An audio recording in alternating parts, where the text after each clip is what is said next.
Welcome to Black Couples Lives Matter with Dr. Mike Laurent. I am Marcus Osborne, a 25-year media pro of radio, TV, print, and digital media. That young man there, that is Dr. Michael Laurent, PhD, who's 40 plus years of experience as a clinical psychologist and licensed family therapist, has led him to YouTube and this show. This is a show where we hopefully provide survival kits for Black couples. Good to see you, Dr. Mike. How you doing, man? I'm doing fantastic. Good seeing you. Yeah, we were just having a conversation off the air. Doc was going, he was teasing me because I still have some hair on my head. And he's like, I just got out the shower. I was teasing myself. I was teasing more myself. I was like, you know what's funny is, so in our family, we don't necessarily go all the way bald. We thin, obviously, but we don't go super bald. But we do go very gray. Like everybody goes gray. So at some point, I'm going to have a full head of gray hair. See, that's not bad. That's not bad. It's the baldness. But I don't know. I have this problem. You know, God is playing a real bad trick with some men is that they lose hair, but they gain weight. So that's all of us. Yeah. Yes. It's just, I wish I could have more hair and less weight, but it's the other way around. It's so true, man. Golly, it's so true. All right, I've got a couple of things in my mind. I don't know if you've have anything burning on your mind today, but over the past week, there have been some. Over the past couple of years, we've heard a lot of sort of psychobabble, as some people would call it, and just a lot of jargon and terms used by lay people.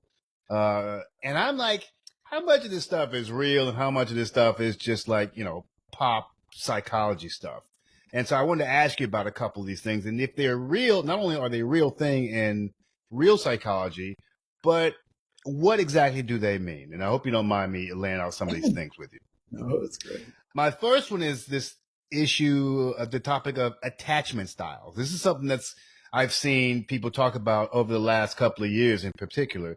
Just attachment styles. I had never heard this term until the last couple of years. Is this a real thing, and what are they? Mm-hmm. Well, it is a real thing. I mean, in psychology courses, yes, we teach attachment styles. It comes from the research of John Bowlby.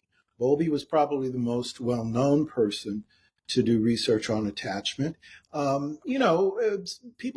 Doctors, psychologists have known for years that, they look especially at that relationship between the mother and the child. A good, healthy person is going to be a baby who had a close attachment with the caregiver. So when you look at a parent and you look in terms of how they interact with the baby, how they bond with the baby, that's what's meant by attachment, that kind of closeness, that security that one needs for future growth. So yeah, there are in psychology textbooks the different attachment styles, and I could say a few examples of those. Please. But the attachment styles, mostly what I say is you start with there's secure attachment and then there's insecure attachment. Okay. So there's good, then there's bad. And so the good has to do with parent and child, having a very close bond with the baby, and growing up, the baby gets secure feelings. The insecure attachments can either be anxious or avoidant or disorganized. And what that means is that because of those very early years, that somehow in the future relations, I'm not bonding. I'm either avoiding my relationships, or I'm getting very anxious all the time in my relationships, or I'm just all over the place. I'm disorganized. And what causes those types of attachment styles? Like, what specifically do they mean? Like, if I'm avoiding attachment, is that what you said? Was that the right term? What does that mean? Like, how does that manifest itself in the way I behave in a relationship? Okay, so again, it comes from the baby, baby Marcus. Yeah. Baby Marcus, when baby's with mom, and they're closest with mom, and the bond and the security. You're beautiful, Marcus. You're a wonderful baby. I love you. You're always going to be great. That's healthy attachment that your mom is providing you. When you don't get that secure attachment, avoidant attachment would be is that, hey, I can't take this closeness. It's Hmm. frightening. I'm not sure about this. I need to go. So I'm not going to check in with my partner. I'm going to avoid conflicts. I'm just going to be dismissive of, that interaction that might be very close. So it's a Wow. connection from the childhood rearing to the adult relationships directly. So are you? So you saying? And I want to make sure I understand this. Yeah. That sort of attachment style develops. It's almost a rebellious reaction to the way you were raised. So if I got all this stuff from my mother, the positive attachment from my mom, it can manifest itself in the exact opposite. Is that what you're saying? No, no, it's not. Is Okay. that if your mom didn't give you secure attachment, then you start having these problems of anxious attachment, avoidant attachment, and disorganized attachment. And so, okay. And so if I didn't get that from my mother and then all of a sudden I'm in a relationship and this person is suddenly wanting to, be close to me and wanting to Yeah, talk and want to communicate, then I'll go, oh my God, this is too much for me. And yeah, that would be the avoidant style, yeah, it is. the And that's avoidant that's attach. that's part of the theory. The Okay. theory is that your experiences as a baby, does somehow affect, your relationships in current day. Now, it's a theory, Uh and huh. so it's not 100%, but it's a way for psychologists to connect the dots, how you're raised and how you act as an adult. And there are a lot of other different factors that are involved there, but it's a theory that actually tries to explain some of our behaviors and relationships based on how we were raised. And have you, in your practices, have you ever said to someone, you know what, I feel like you have this anxious attachment style, and Mhm. what does that person look like? What sorts of behaviors does that person exhibit? If I have an anxious attachment style, what types of behaviors am I going to exhibit in that relationship? Yeah, yeah. Well, I connect the dots when I hear the history Hmm. from the person. So when the person is telling me, my mom was never there, really, we were just pushed off on a babysitter. We were left home a lot. I don't really remember us having much close quality time with my mom. Well, then I'm connecting that with, well, maybe that has something to do with this anxious, insecure attachment, which is, I'm feeling fearful because anxiety is fear. Mm. Anxiety is fear. I'm feeling fearful. I'm worried. I may not be the avoidant type that's about to check out, but I'm going to Right, sit there and sweat and I'm going to be worrying. And, what does my wife think I'm thinking? What's going to happen next? right. Am I going to get in trouble God, again? And, that's the fear that develops in the anxious, wow, that's interesting. insecure attachment. So basically, so it's like a different step, different level from the avoidant. The avoidant attachment style is the person who is basically shying away from any real sort of Yeah. long-term attachment. It's kind of one foot out the door all the time or always pushing it away. Could And that be. anxious is, oh, I want this relationship, but I'm always nervous about it going away. Yeah, Nervous, yeah, fearful, yeah. anxious, Okay. worried, that those are characteristics. Now, if you have a partner who's exhibiting some of those behaviors, what advice would you give the other person, the other partner, to help sort of massage that person's insecurities or attachment style? Well, I think I might have said this before in another discussion we had. Is Hmm. I'm very psychodynamic. So psychodynamic therapists and psychologists, we do make put a lot of attention on attachment. We also look at things like how a person can kind of correct some of their history by just becoming aware. See, that's the goal in psychodynamic therapy, Hmm. awareness. Right. It's Okay. not necessarily that you will get rich or you'll marry the most beautiful person or no, we can't promise that, but that your cure or your therapy, your goal in psychodynamic therapy is awareness. So it's like that moment. Right. Right. Aha. That's why I keep doing this. That's why I keep avoiding my relationships. That's why I've had 5 intimate relationships this week, you know? Yeah, it's an interesting that you bring that up is awareness. I think that most of Awareness. us struggle with any kind of self awareness. So I Yeah. think it would be even more difficult to be that sort of emotionally aware. And it's interesting. Isn't that the most difficult part? And you tell me, is that the most difficult part of your job? Is getting people to recognize some of these patterns of behaviors in themselves? Since most of us don't even want to admit that these are issues with ourselves. I'm glad you said that because that's really close to my heart. I really do believe that that is a big problem because a lot of people prescribe band-aids. And so they may prescribe a band-aid like, well, Marcus, the solution to your problem is take your wife out to dinner and go to Ah, this restaurant. And hmm you're like, okay, my problem is solved. Well, that's not going to help. The insecure attachment, right. the deeper stuff that needs to come into the awareness. Because And the behavior you're saying doesn't change what's sometimes, the yeah. inner turmoil. Sometimes Like, it doesn't. And so for a lot of the people that might be on social media or a lot of people that just like giving advice, hmm my mother always said about giving advice, be careful. Wise men don't eat it and fools aren't going to heed it. I So like you, that. so you have a very small window of people. If you want to just get on a street corner and just start giving people advice, not everybody's going to listen. There's a very small population that's ready for that. So you have to get the person ready to actually become aware. Oh, this is why I keep failing in my relationships. This is why I've had 4 marriages, and this is why I can't stay in a relationship. So your question was, well, what do you do? Is it to try to get the individual and then the couple to become aware of the pattern? That probably is the first and the biggest thing to accomplish. If you want to hear more from Dr. Mike, go check out the website, blackcoupleslivesmatter.com.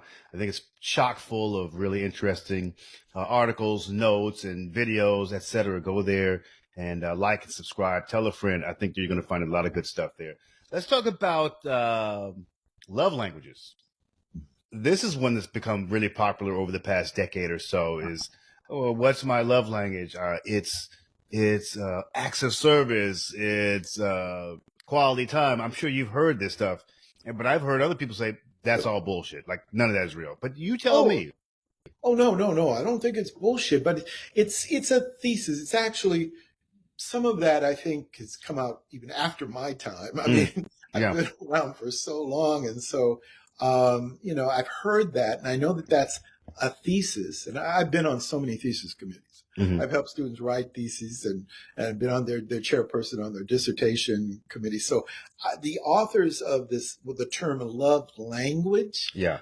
I've heard of it recently, and it is something that's getting some play out there.